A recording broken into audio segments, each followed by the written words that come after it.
Assalamualaikum warahmatullahi wabarakatuh. Di sini saya akan menjelaskan prinsip dasar desain obat mengenai struktur dan sifat molekul obat.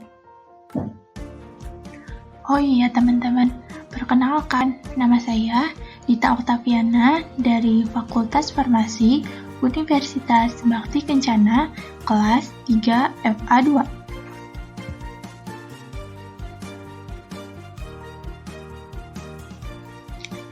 Bagaimana sih penentuan target kerja dari suatu obat? Dalam penentuan target kerja suatu obat, ini merupakan suatu tahapan yang krusial, di mana jika kita salah menentukan, maka akan berakibat fatal dan juga akan berbahaya. Target kerja dari suatu obat umumnya berupa makromolekul, sehingga kita harus mengetahui terlebih dahulu fungsi dari setiap makromolekul yang ada di dalam tubuh kita, kemudian mengidentifikasinya apakah berpotensi sebagai target kerja obat atau tidak. Yang kedua, kita harus mengetahui struktur dari makromolekul tersebut, sehingga model obat dapat didesain dengan pengikatannya yang sesuai. Yang ketiga, kita harus mengetahui lokasi binding site-nya. Karena struktur makromolekul itu besar, maka tidak semua obat dapat berikatan pada semua sisinya. Sehingga, kita harus mengetahui lokasi dari binding site-nya. Binding site itu sendiri merupakan lekukan tempat terikatnya molekul obat. Kemudian, yang keempat, kita harus mengetahui mekanisme kerja dari molekul tersebut.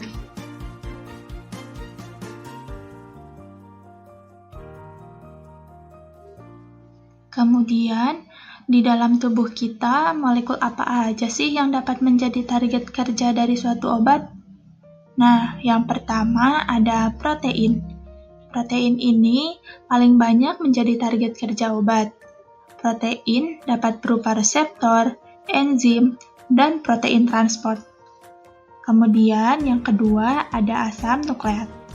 Ada beberapa obat yang bekerja langsung pada asam nukleat. Asam nukleat ini dapat berupa DNA dan RNA. Kemudian ada organel sel. Organel sel ini dapat berupa ribosom dan lisosom. Di dalam tubuh kita, salah satu yang dapat menjadi target kerja obat yaitu protein. Protein merupakan molekul biologis yang besar yang tersusun atas berbagai asam amino. Struktur protein terdiri dari struktur primer, sekunder, tersier, dan kuaterner. Semua protein pasti memiliki struktur primer, sekunder, dan tersier. Tetapi, tidak semua protein memiliki struktur kuaterner. Nah, selanjutnya ada protein berdasarkan fungsinya.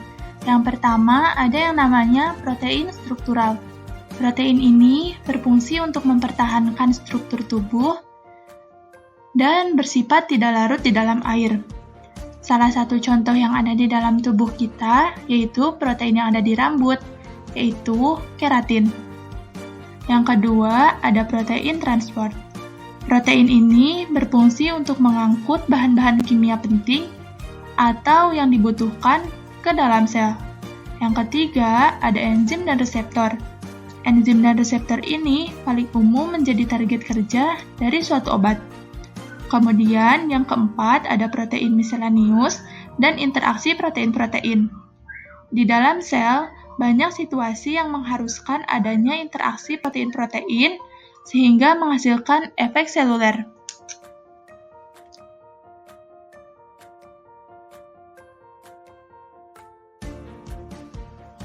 Salah satu protein yang sering menjadi target kerja obat yaitu enzim. Enzim merupakan suatu katalis yang mempercepat reaksi kimia di dalam tubuh. Reaksi yang dikatalis oleh enzim berlangsung dalam kondisi equilibrium atau setimbang.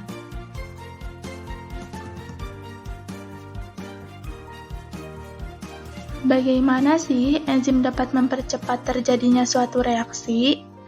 Enzim mempercepat suatu reaksi dengan cara mengupayakan jalan lain atau dengan menurunkan energi aktivasinya. Sehingga yang awal mulanya memerlukan energi yang tinggi, dengan adanya enzim, maka tingkat energi yang dibutuhkannya menjadi lebih rendah, sehingga akan mempercepat terjadinya suatu reaksi.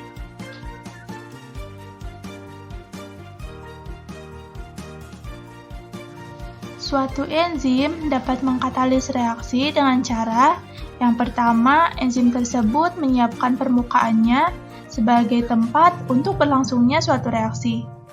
Jika suatu reaksi berlangsung di luar enzim, maka reaksinya akan berlangsung lama.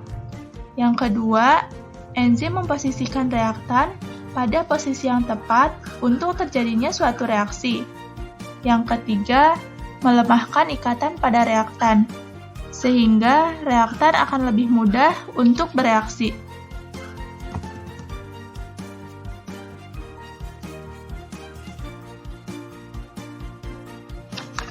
Yang keempat, berpartisipasi dalam mekanisme reaksi.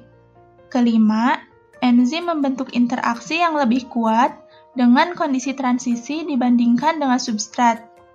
Jadi, kondisi transisinya dipertahankan sehingga tidak akan kembali ke bentuk asalnya. Jadi, akan mudah untuk bereaksi.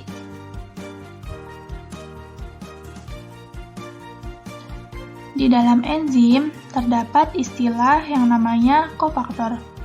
Kofaktor ini merupakan senyawa kimia non-protein yang merupakan bagian dari enzim yang diperlukan pada kerja enzim.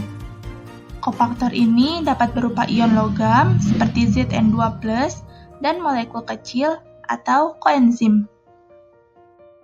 Kemudian ada yang namanya reseptor.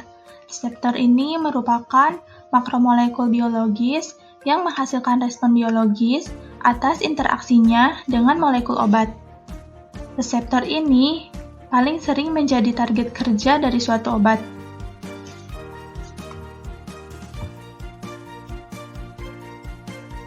Demikian materi yang bisa saya sampaikan, kurang dan lebihnya mohon maaf. Wassalamualaikum warahmatullahi wabarakatuh.